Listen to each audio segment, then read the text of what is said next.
நபி காலத்துதின் நோன்பு. ரமலானின் அமைதியான மாலை நேரம்.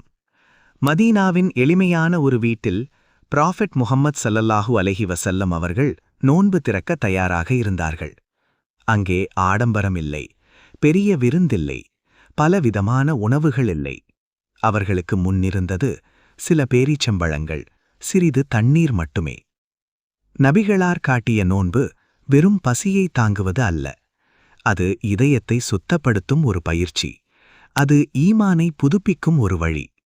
அவர்கள் கூறினார்கள், நோன்பு என்பது பசியை தாங்குவது மட்டும் அல்ல, அல்லாஹ் மனமும் அல்லாஹ்வை நினைத்து தூய்மையாக வேண்டும்.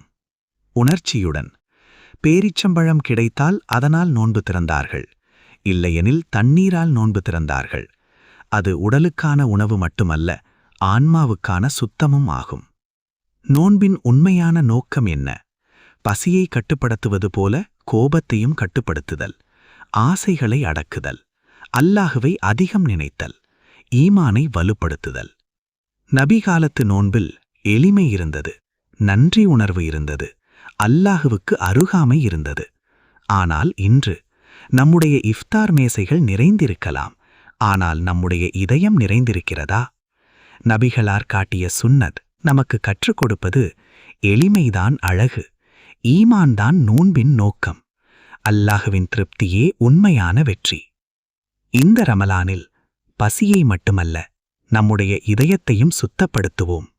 அல்லாஹு தஆலா நம் நோன்பு ஏற்றுக்கொள்வானாக. ஆமீன், ஆமீன்.